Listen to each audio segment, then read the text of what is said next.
It's Thursday afternoon, and I thought I'd just come back again and talk about ghosts.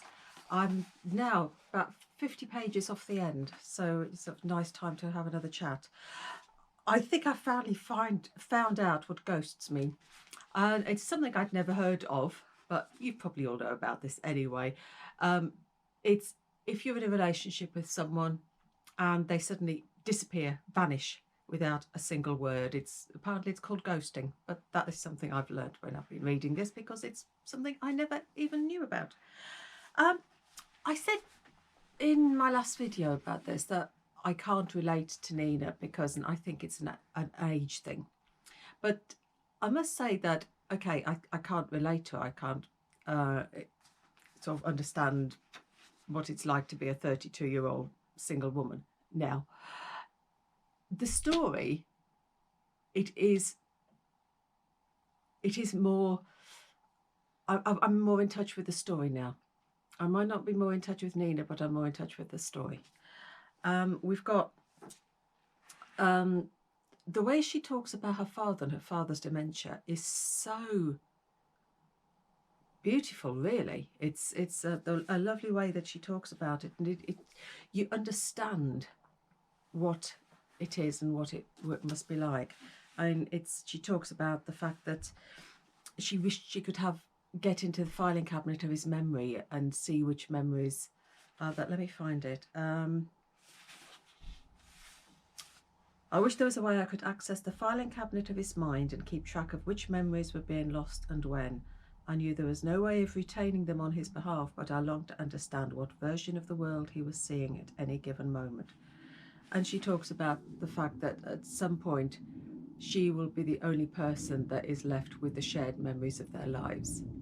And I thought that's a lovely way of talking. Her friends, as a 32-year-old, she's got friends now that have drifted apart. And you can see the way their lives change. You've got Catherine with her family, who is almost resentful of Nina because Nina is single and has the freedom to do what Catherine can't have anymore. And she seems to dismiss everything in Nina's life as being unimportant because Nina doesn't have kids. She doesn't understand what it's like to have kids. And so you've got these different aspects coming in. And yes, although, yes, I am enjoying the story now. And I am intrigued to find out how it does end. So only 50 pages left to go. And yes, her mother is still wanting to reinvent herself. And I'll come back and finish this off and come back and see you again soon. Okay, bye. Saturday afternoon, and I've finished Ghosts by Dolly Alderton. I'm not sure about it. I think a lot of it is because I can't relate to her, and it's because I never had the experiences that she did. I don't think I was never a 30-year-old singleton. I was never on the dating scene. My life was very different. I didn't have that sort of lifestyle, so I can't relate to it in that sense. The story itself, it's about relationships, it's about friendships. And I actually learned what ghosting meant, which I didn't know. And she meets this guy, she gets ghosted. She's got her relationships with her friends that are evolved now. She's got Catherine, who moves away. She's got a family. And it's almost a drifting apart because neither of them can relate to each other in a sense, because one's got kids, one hasn't, one's got a relationship, one hasn't. And it's different needs. So you've got the changing relationship between them.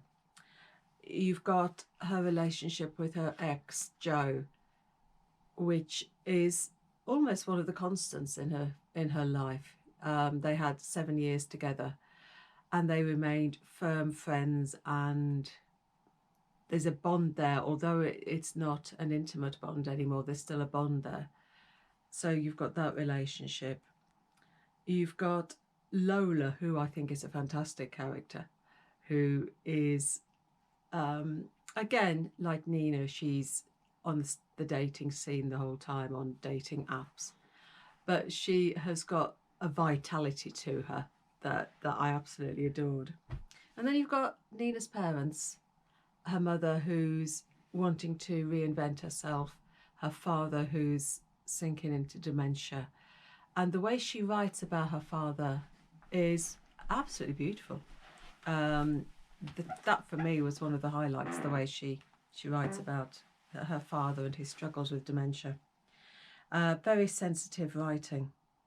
I did enjoy parts of it. It was good.